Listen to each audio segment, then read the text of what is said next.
माननीय प्रधानमंत्री जी जिन आशंकाओं को व्यक्त कर रहे थे वो अब पूरी तरीके से सच साबित होती दिख रही हैं। मुस्लिम आरक्षण का जिन इंडी गठबंधन के चिराग से बाहर निकलकर दक्षिण से लेकर अब गंगा के मैदान तक पहुंचकर पूरे विकराल रूप में भारत के आकाश पर दिख रहा है। श्री लालू प्रसाद यादव जी ने जो बयान दिया है उसमें गौर करने लायक बात यह है कि जब मुस्लिम आरक्षण का विषय पूछा गया तो उन्होंने कहा हां मिलना चाहिए, और आगे जो सबसे गंभीर शब्द था वो था पूरा का पूरा। तो यदि पूरा का पूरा मुस्लिम समाज को आरक्षण मिलना चाहिए तो यह साफ हो गया कि एससी, एसटी और ओबीसी का हिस्सा मारकर वो मुस्लिम समाज को आरक्षण देना चाहते हैं। यह हमारी आशंका सत्य साबित हो रही है। दूसरी बात, इससे एक और बात साफ हो गई कि अब आरजेडी के एम वाई कॉम्बिनेशन में एम प्राइमरी हो गया और वाई सेकेंडरी हो गया। हम जात बिरादरी के नजरिए से नहीं देखते, परंतु जो प्रचलित धारणा के अनुसार एम का अर्थ मुस्लिम और वाई का अर्थ यादव माना जाता था, तो इसका अर्थ हो गया कि अब मुस्लिम प्राथमिक और यादव दोयम दर्जे का हो गया। क्योंकि जब पूरा का पूरा होगा तो वो किसका पूरा का पूरा लेगा और किसके में से काटेगा, इसको समझने के लिए कोई रॉकेट साइंस की जरूरत नहीं है कि संविधान किसके आने से खतरे में होगा। बाबा साहब अंबेडकर ने जो संविधान बनाया था, उन्होंने कहा था कि संविधान की उद्देशिका यानी प्रीएम्बल ऑफ द कॉन्स्टिट्यूशन संविधान की आत्मा होगी और इसे कभी नहीं बदला जाएगा।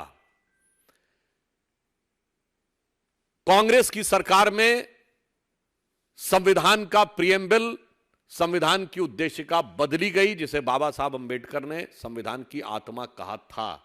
और जिस 42वें संविधान संशोधन में बदली गई तो उसमें पूरा लगभग 1/6 कॉन्स्टिट्यूशन बदल दिया गया था। यानी ये संविधान बदल चुके हैं। और अब लालू प्रसाद यादव जी का स्टेटमेंट और इससे पहले कांग्रेस के उत्तरोत्तर स्टेटमेंट, कर्नाटक से लेकर तमिलनाडु से लेकर आंध्र से लेकर राहुल गांधी तक मुस्लिम आरक्षण को लेकर जो है ये संविधान का मूल आधार बदलना चाहते हैं। चूंकि बाबा साहब अंबेडकर के संविधान में बहुत स्पष्ट था, संविधान के मूल ढांचे में है कि धर्म के आधार पर आरक्षण नहीं हो सकता। इनके सबसे बड़े सहयोगी उत्तर प्रदेश में समाजवादी पार्टी शेड्यूल कास्ट का रिजर्वेशन इन प्रमोशन समाप्त कर चुकी है, कर दिया था, हमारी सरकार आने के बाद रिस्टोर हुआ।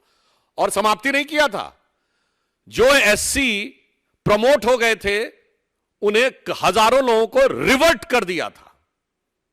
तो ये कर चुके हैं।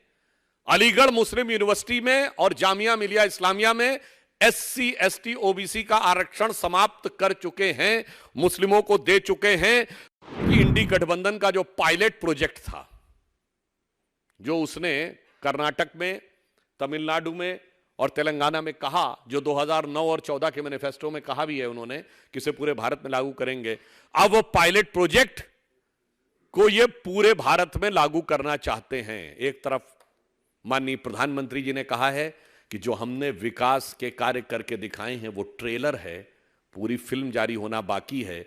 इनका ये ट्रेलर था जो पहले कह चुके हैं, अब मुस्लिम आरक्षण की पूरी फिल्म जारी होना बाकी है। तो मुझे लगता है कि अब यह सच पूरा का पूरा साफ हो गया है। प्रोफेसर राम गोपाल यादव जी ने कहा है कि राम मंदिर बेकार है। तो मैं उनसे पूछना चाहता हूं कि उनको राम मंदिर बेकार लग रहा है तो समाजवादी पार्टी और इंडी गठबंधन से पूछता हूं, गाजियाबाद का हज हाउस अच्छा था, राम मंदिर बेकार है।